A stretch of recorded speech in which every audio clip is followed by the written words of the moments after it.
I want to tell you about a discovery that transformed my life after turning 70. Something so simple yet profound that most people miss it entirely. Something that might just change everything for you, too. It's about silence, but not the kind you might think. Remember when we were younger? The constant rush, the pressing need to fill every moment with activity, with proof of our worth and existence. The noise never stopped, in our homes, in our minds, in our hearts. I was the same way, always filling the air with words, always planning the next thing before finishing what was right in front of me. Until one morning, sitting alone at my kitchen table, a realization washed over me like a gentle wave. The silence I'd been avoiding wasn't emptiness at all. It was a presence, a power that had been waiting patiently for me to notice it all along. Take Margaret, for instance, a dear friend who at 78 found herself living alone after her husband of 53 years passed away suddenly from a heart attack while gardening. The silence of her home was deafening at first, so oppressive she kept the television on from morning until night just to hear human voices. I couldn't stand the quiet, she told me over tea one afternoon, her hands trembling slightly as she remembered those first months. It felt like the world had forgotten me, like I'd become invisible, irrelevant. But 6 months later, something shifted within her. One morning, she forgot to turn on the television, and as she sipped her coffee by the bay window where she and Robert had shared so many conversations, she noticed the intricate pattern sunlight made on her kitchen table, heard the distinctive songs of cardinals and chickadees she hadn't truly listened to in years, felt the rhythm of her own breath moving in and out with a surprising sense of peace. It was like finding a door I'd walked past 1,000 times without seeing, Margaret said, her eyes bright with wonder even in the retelling. That silence wasn't empty. It was alive, vibrating with possibilities I'd never noticed before. Now I protect my quiet mornings like the treasures they are. What Margaret discovered is something neuroscientists are just beginning to understand about our 70s, 80s, and beyond. Dr. Elena Richards at Stanford Center on Longevity explains it this way. The aging brain actually develops unique strengths that weren't available to us in our youth, particularly in pattern recognition, emotional regulation, and what we call meaning-making. But these capacities emerge most powerfully not through constant activity, but through reflective silence, through moments of simply being rather than doing. This isn't just feel-good psychology or wishful thinking. Extensive brain imaging studies now show that regions responsible for wisdom and perspective, particularly the prefrontal cortex, remain remarkably resilient into our 80s and 90s, capable of new neural connections and insights when we give ourselves permission to step back, observe, and simply be present without the constant pressure to produce or perform. Robert, a retired construction worker now 82 with hands still strong despite their arthritis, puts it more directly. When I was working, I measured my worth by how much noise I made, my voice carrying across the job site, the satisfying sound of hammers and saws turning raw materials into something solid and useful. Now I measure it by the quality of my silence, by how deeply I can listen to my granddaughter tell me about her day without interrupting with my own stories or advice. This profound shift from doing to being, from talking to listening, from proving to understanding, represents what developmental psychologists call the central task of later life. And silence is the gateway through which we enter this new territory. What I've discovered, along with countless friends in their 70s, 80s, and beyond, is that silence changes everything when we stop fighting it. The way we relate to others becomes deeper, more authentic. The way we experience time transforms from a diminishing resource to an expanding presence. The way we understand ourselves evolves from fixed identity to continuous discovery. Throughout human history, cultures recognized the elder as the keeper of silence, the one who listens before speaking, who observes before judging, who considers before acting, not as ceremonial courtesy, but as functional wisdom. In many indigenous communities, important decisions weren't made until the elders had sat in silence with them, allowing insights to emerge not from reaction but from reflection. In our hyper-connected age of constant notifications, endless scrolling, and pressure for immediate responses, this capacity isn't just personally valuable, it's socially essential. While everyone else is reacting, posting, commenting, and judging at lightning speed, we have the opportunity to offer something different, something increasingly rare and precious. The gift of thoughtful silence, of perspective that comes only through patient consideration. Dr. William Thomas, physician and passionate advocate for enlightened aging, notes, "The silence cultivated in later life isn't withdrawal or disengagement, as many fear. It's engagement of an entirely different quality, less reactive, more receptive, creating space for wisdom to emerge when knee-jerk responses are set aside." But let me be clear about something important. This relationship with silence doesn't happen automatically just because we celebrate another birthday or retire from our careers. Many people fight silence their entire lives, fear it like an enemy, fill every moment with noise until their last breath. I've known people in their 90s still running from quiet moments, still unable to sit comfortably with themselves, still mistaking activity for meaning. The silence I'm talking about is a practice, a skill we can develop at any age, but one that becomes especially accessible and powerful after 70, when many external demands naturally recede.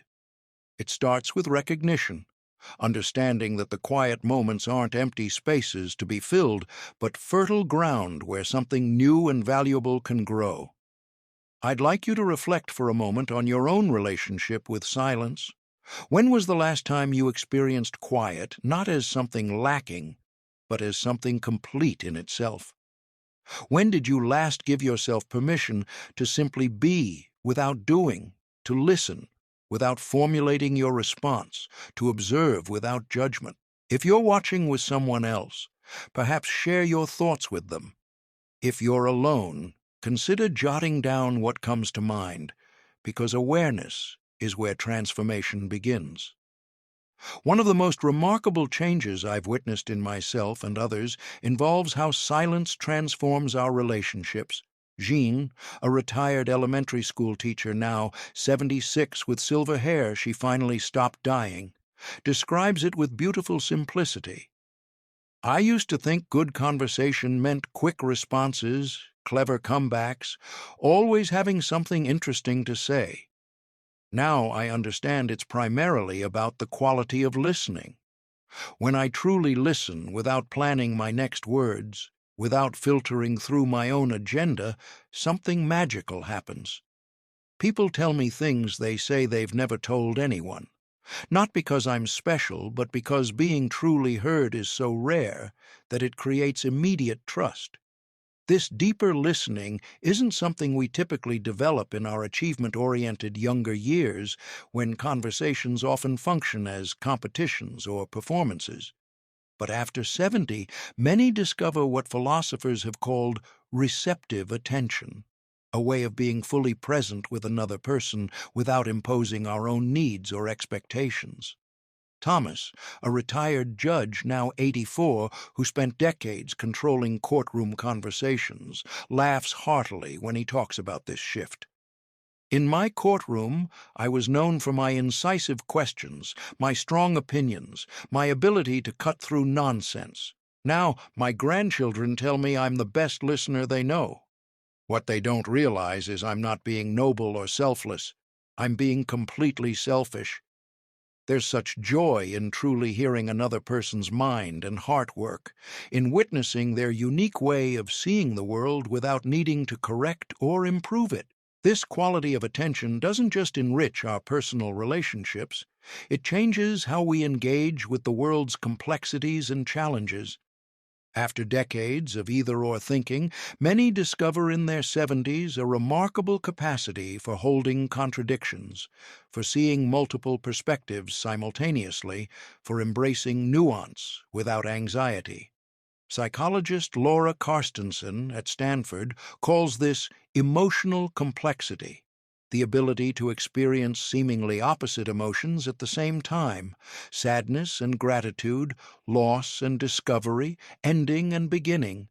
This capacity emerges not despite aging, but because of it, particularly when we give ourselves the gift of reflective silence. The power of silence also transforms how we experience time itself in ways I never anticipated. For most of our lives, time feels like a resource that's constantly diminishing, something we spend, save, or waste, like currency slipping through our fingers. After 70, many discover a completely different relationship with time, not as commodity, but as context, not as something we have, but something we inhabit fully. Helen, a woman who published her first book of poetry at 75 after decades of writing in private, describes it with words that resonated deeply when I first heard them. "I used to feel time as pressure, always pushing from behind, always running out. Now I experience it as presence, something that holds me rather than hurries me. The silence between moments has become as meaningful as the moments themselves, like the white space in a beautiful photograph that gives the image its power." This shift creates the conditions for what psychologist Mihaly famously called flow states. Those experiences of complete absorption in meaningful activity where time seems to expand or even disappear entirely. Research suggests these profound states of engagement become more accessible in later life, particularly when we've developed the capacity to be fully present through practices of silence. Joseph, a retired accountant who discovered watercolor painting at 72 and now teaches classes at his local community center, nods in immediate recognition when I mention this phenomenon. "For 40 years I watched the clock, divided my day into billable hours, felt time as something always slipping away. Now I lose track of time completely when I'm at my easel. 3 hours can feel like minutes or like forever in the best possible way. This wouldn't have been possible when I was younger. I was too impatient, too distracted by what came next, too concerned with results rather than process." This quality of presence affects not just our experience of time, but our relationship with our aging bodies. Rather than fighting against physical changes or viewing them only as losses, many discover through silence a capacity to listen to the body's wisdom, to work with rather than against its new limitations and possibilities. Dr. Rita Charan, physician and founder of the program in narrative medicine at Columbia University, observes that our culture's approach to the aging body focuses almost exclusively on decline, on what is lost rather than what might be gained. What's missed in this deficit-focused view, she says, is how physical changes can actually enhance awareness, presence, and appreciation when we stop fighting them. When you can no longer take your body for granted, you have the opportunity to inhabit it more fully, more consciously, with greater attention to its subtle messages. Martha, now 80, with a spine curved from osteoporosis but eyes bright with engagement, laughs with genuine delight at this idea. "In my 50s, I exercised to look good in clothes. In my 60s, I exercised to stay young. Now I move to feel completely alive in this moment, in this exact body with all its limitations and surprising capabilities. It's not about fighting time anymore, but embracing it fully. The silence within movement has become my greatest teacher about acceptance, patience, and finding joy in what is rather than what was or might have been." I want to ask you something important that might change everything about how you experience your 70s, 80s, and beyond. What if the silence that sometimes enters our lives after 70, through retirement, through loss of loved ones, through changing social roles and identities, isn't something to fear or fill with noise, but actually an invitation to a different way of being, a different kind of power that wasn't available to us in the busy, productive decades that came before? Throughout human history, across vastly different cultures and traditions, silence has been recognized as a source of strength, clarity, and renewal. The Christian desert fathers and mothers sought it in the wilderness. Buddhist practitioners cultivate it through meditation. Indigenous elders find it in ceremony and communion with the natural world. Creative geniuses from Mozart to Einstein attributed their greatest insights not to constant activity, but to moments of silent receptivity when solutions arose naturally, effortlessly. What they all recognized, what we can discover in our later years, is that silence isn't passive. It's generative, not empty, but full, not absence, but presence. And here's what I find most remarkable, most worthy of celebration. This capacity for transformative silence becomes more accessible precisely when our culture tells us we have less to contribute. The developmental tasks of earlier decades, establishing identity, building career, raising family, demand constant activity, constant proving, constant doing. But after 70, many of these demands naturally recede, creating space for a different kind of growth if we're courageous enough to embrace it. This is the beautiful paradox that changed my life and might change yours. The silence that society sometimes mistakes for irrelevance actually contains our greatest wisdom, our most valuable contribution.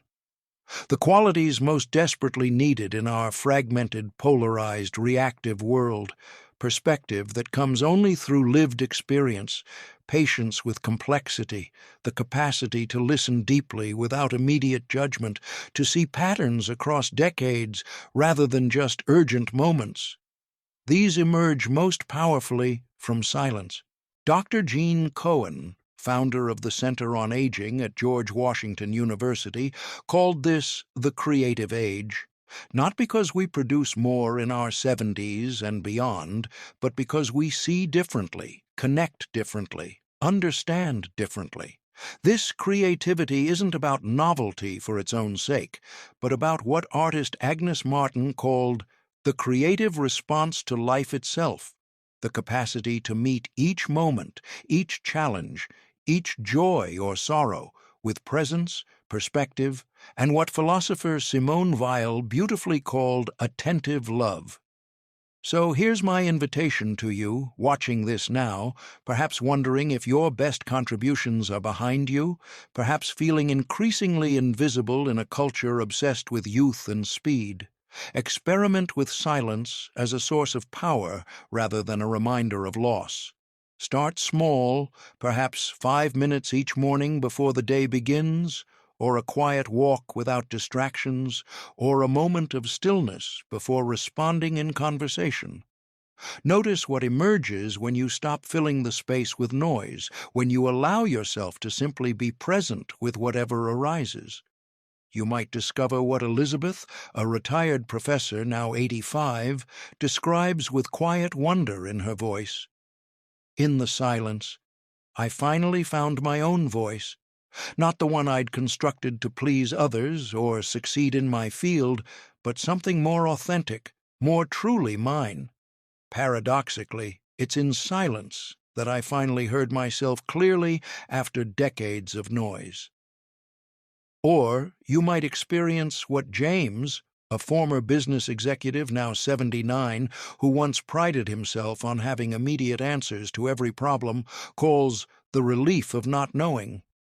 For decades, I felt immense pressure to have solutions, strategies, opinions on everything, to be the decisive leader with no doubts or hesitations. Now I can sit comfortably with questions, with uncertainty, with multiple possibilities. The silence has taught me that not knowing can be a form of wisdom, too, creating space for deeper understanding to emerge in its own time. I'd love to hear about your own experiences with silence. What have you discovered in the quiet moments you've allowed yourself? What practices help you cultivate silence as a creative force rather than an empty void?